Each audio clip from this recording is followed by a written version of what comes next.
The people are pouring over. It's sort of known as Snake Mountain, Snake Hill, Snake. It's snakes, a lot of snakes. I think they're rattlesnakes. Between the rattlesnakes and the rough terrain and the steepness, they said nobody's coming. The people are coming over by the thousands. Last night, Trump delivered a truly bizarre speech. And if you're wondering what Snake Hill or Snake Mountain is, we'd love to tell you, but we just don't know. Trump said during a speech, let alone Steak Mountain. Sounds delicious though. I can't wait. Or is there a mountain of steak somewhere? I'm going. A steak of snakes. There's some mother effing snakes in this mother effing. No, actually there isn't. There actually isn't. Neither steaks nor snakes. Okay.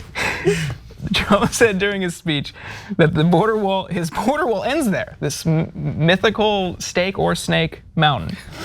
But our research did not cover any trace of Snake Hill or mountain near the border. That moment wasn't Trump's only gaffe, though. The former president also said that the capital of Israel is Israel. They happened, but I did it, and Israel therefore became the capital. And it was a big thing. And on Monday, I called back the biggest leaders in the whole world, richest leaders, biggest leaders. I said, "Hi, what's up?" And look, I'm one to talk, especially through my presentation tonight. He stumbled over the word evangelical. Stories of the Holy Bible and the voices of famed evangelical people and evangelists like the late great Pat Robertson, who was a great gentleman. Want to bring you both in here. Does he still have the juice? Does he still have it? Yeah, there's two parts of this story. We'll get to the second part about, people are outraged by what he said, but are they? But we'll get to that. In terms of Steak and Snake Mountain, guys, let's be honest. First of all, everyone has to acknowledge this. Of course, MAGA doesn't have to acknowledge any facts. In fact, they're on Snake Mountain right now as we speak. Okay, eating a steak.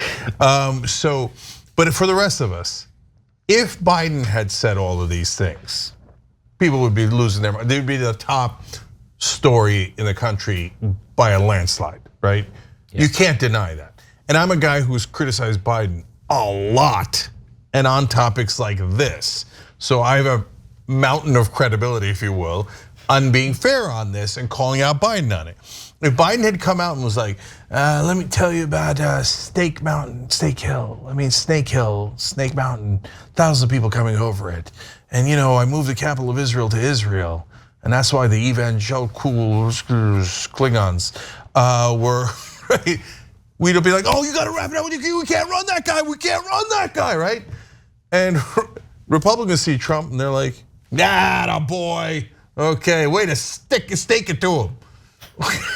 Right? No, this insane double standard. And part of it I get because Trump looks more vibrant and energetic, and Biden does this and he walks super slowly and cookies, right? So I get that part of it, but nevertheless, their mental faculties appear to be very similar, which is not really a big compliment to Biden or the Democrats, but let's acknowledge that Trump is at least as bad. Yeah, I thought Jon Stewart's bid on the two major candidates and how sad that is was pretty telling. When he came back to the Daily Show like 2 weeks ago or whatever. I think it's really related to what you said. It's like Trump's supporters are totally okay with him being unhinged. He might not have the same sort of tone as Biden, that kind of lack of energy, but he also looks like he's going to explode a lot, right? So someone might be kind of upward out of normal, and the other might be downward out of normal. I don't mean that in a literal sense. So I just think that this all speaks to like, how did we get these guys? Like why? Trump is extremely dangerous as well, but it's like, how did we get to this point where these sorts of folks who do not, in my mind, represent the vast majority of people in this country are our options? Yeah, we probably got there through Snake Mountain and Snake Hill, but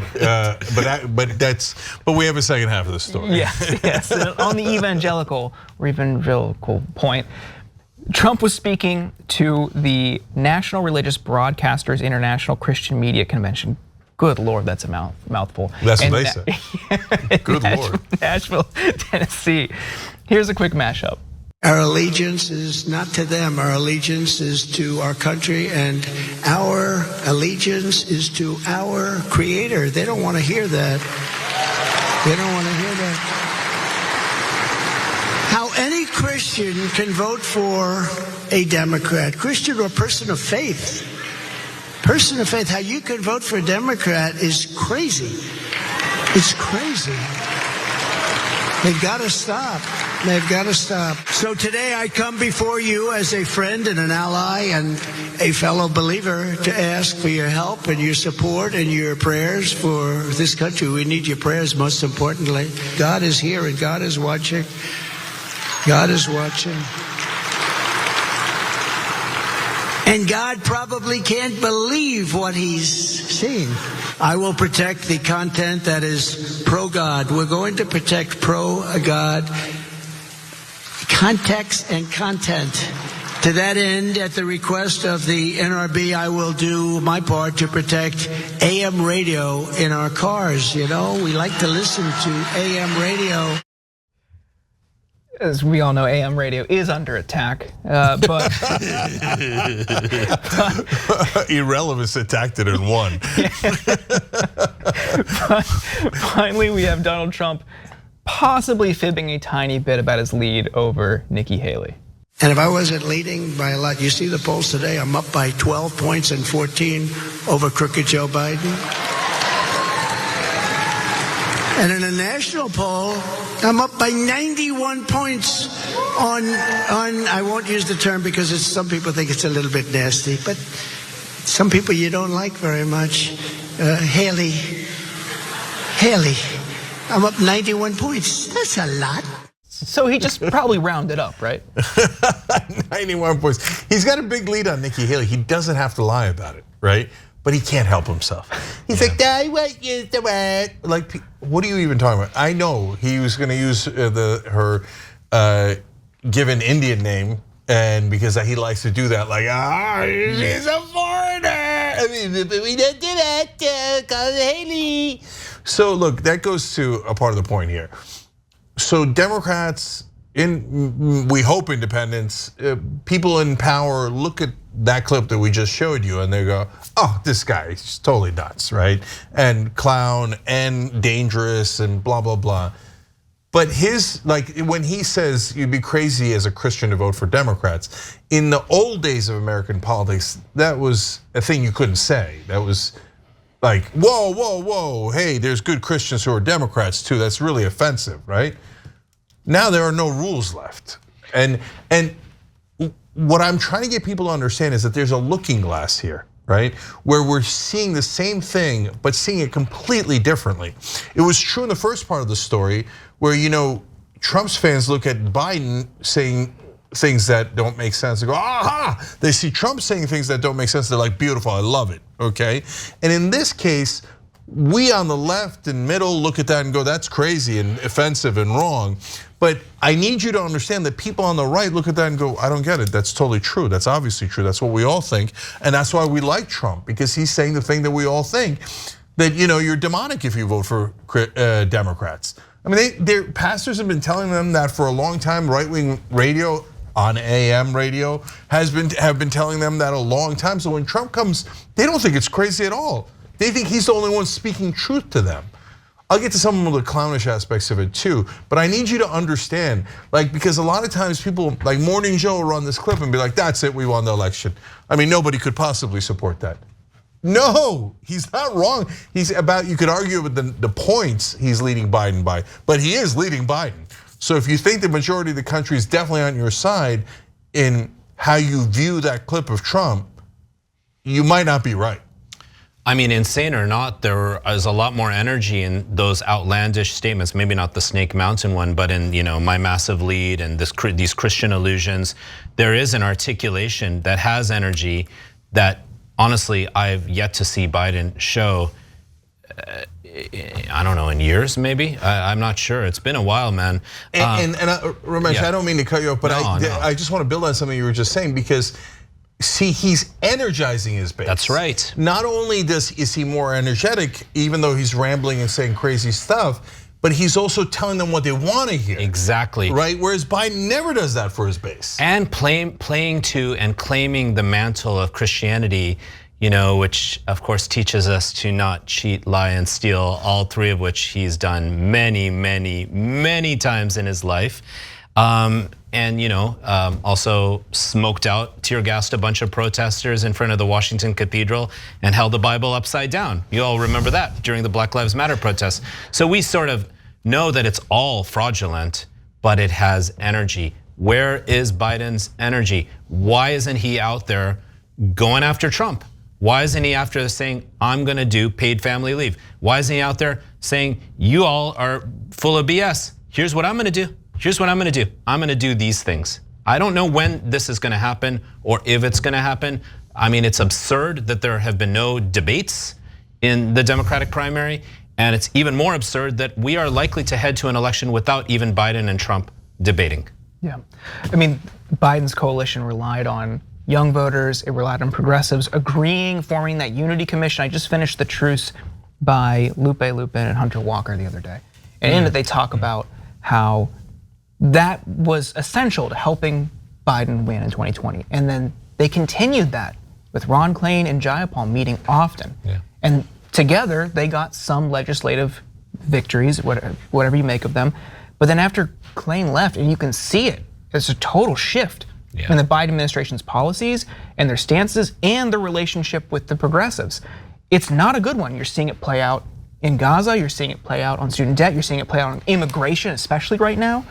And what are they hoping to do? You had all these people who were fired up to get Trump out.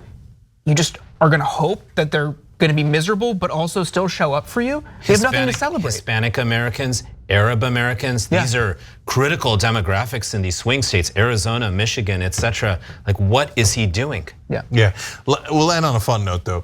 So there's a couple of things he said there that I thought was hilarious. He said, I like to be among fellow believers. He kind of looks around like, come on, nobody thinks you. As I was reading in Corinthians 2.0, he didn't say Corinthians, but he did say Corinthians. What is it? Did he say 2? 2.0. I mean, that was in a previous speech.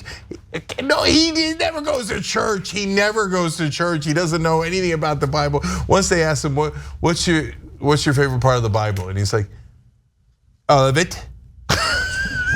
It's a lot. He's never read the thing. He hasn't read. I'm not sure he's ever read one passage, let alone go to church and know any of the passages, etc. And he said, well, God is watching. Was he watching when you were having sex with porn stars while your wife was pregnant? Was he watching then? Because then he got an eyeful there, and I feel kind of bad for him. And finally, my favorite trick that he does, because he just wants power and money and fame and love and adoration, right? He doesn't believe in any policies. He's not even a Republican or a conservative or anything. He's just Trump for the sake of being Trump. So that's why when he looks around the room and he goes, we all like AM radio. He's like, I heard, because he heard from an advisor that they like AM radio, but he's not sure, and he hasn't listened to AM radio in decades, right? So he looks around the room. We all like AM radio. Oh, they're applauding. Okay, yes, we do. We like AM radio. Watch, you'll see him do that in other speeches too. So, but to be fair to him, because we're the fairest show in America, he's kind of A/B testing in the middle of his speech to try to find what is more popular with his base. Okay, in fact, in my book, Justice is Coming, I explained he did that on immigration for a long time before he ran. It's like, we like immigration. No, we don't like immigration. No, we hate it. Yes, we hate immigration. That's what we do, okay? And that's how he got the power. But it's a blunt instrument. It's obvious. It feels like a joke, etc. But at least he's trying to appeal to voters, where the other side is barely got a pulse. And it might be a smart move for some of the Democrats to try out as well. Yeah, wouldn't it be amazing if Biden was like, we like paid family leave? You could start. Yes, we do. Yes, we do. He could start by getting out there.